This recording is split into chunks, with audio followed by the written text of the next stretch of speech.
మనం ఒక గూగుల్ ఆర్టికల్‌ను ఎలా చెప్పాలి? ఎలా క్రియేట్ చేయాలి? కెమెరా ఉందంటే, ఇప్పుడు మన ముందు కెమెరా లేదు అనుకుందాం. కెమెరా ముందు మనము లేము. అంటే ఏకాంతంలో ఉన్నాం.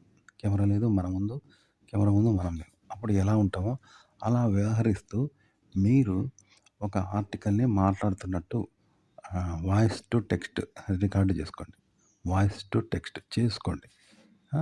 కానీ ఇది ఎక్కడ గూడా మీ ముందు కెమెరా ఉన్నట్టు గాని, కెమెరా ముందు మీరున్నట్టు గాని లేకుండా, మీలో మీరు ఒంటరిగా మననం చేసుకుంటూ మాట్లాడితే ఎలా బిహేవ్ చేస్తారు? కెమెరా లేనప్పుడు, కెమెరా ముందు మీరు లేనప్పుడు, మీ ముందు కెమెరా లేనప్పుడు ఎలా బిహేవ్ చేస్తారో అలా జేయాలి.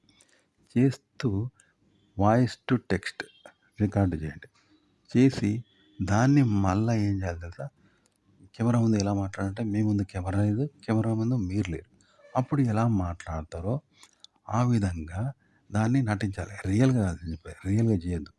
ఏదైతే కెమెరా ముందు మీరు లేరు, మీ ముందు కెమెరా లేకుంటే ఎలా మాట్లాడారో అది రికార్డింగ్ చేశారు కదా! దాన్ని కృత్రిమంగా చేయండి.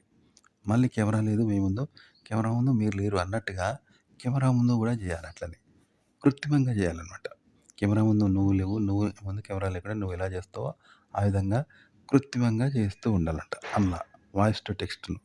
అలా చేస్తే బావుంటది చూపర్లకి. చివరిదాకా చూస్తారు. అలాగే ఒక కంటెంట్‌ని ఎలా క్రియేట్ చేయాలంటే, మన పర్సనల్ అనుభూతి, అనుభవాలు, ఆలోచనలు ఉంటాయి కదా! దాన్ని పర్యాయనిషంగా తీయాలి. ఇప్పుడు పాకిస్తాన్‌లో లొల్లైతది. మనకు అవసరమా? వాడు మునిగినా, భూకంపం వచ్చినా మనకు అవసరం లేదు. ఇండియాలో వస్తే భూకంపం వస్తే మనం బాధపడతాం, భయపడతాం కదా! అట్లనే మన పర్సనల్ విషయాన్ని ప్రైవేట్‌గా చేయాలి. అంటే పక్కింటోని లొల్లిగా, పాకిస్తాన్ లొల్లిగా, మనకు సంబంధం లేనిదిగా ఉంటే మనకు అవసరం లేదు కదా! పక్కింటోని లొల్లి, వాడు పొలిగం తింటేంది, వాని పెళ్లయితేంది మనకేంది? అట్లుంటది కదా! ఆ విధంగా క్రియేట్ చేయాలి.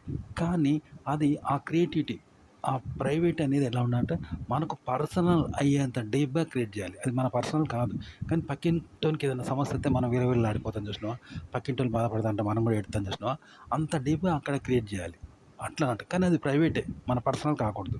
మన పర్సనల్ విషయాన్ని ప్రైవేట్‌గా అలా క్రియేట్ చేసి, ఆ ప్రైవేట్ విషయం మన పర్సనల్ అయ్యేంత డీప్‌గా ఆడ క్రియేట్ చేయాలి. అగో అట్లా అనమాట. అది క్రియేటివిటీ కంటెంట్ చేయడం అంటే.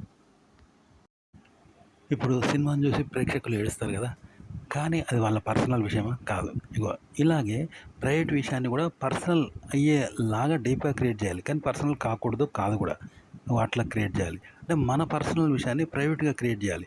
ఆ ప్రైవేటు ప్రేక్షకుల పర్సనల్ అయ్యే విధంగా అంత డీప్‌గా క్రియేట్ చేయాలి. కానీ వాళ్ళ పర్సనల్ కాకూడదు. ఇదనమాట.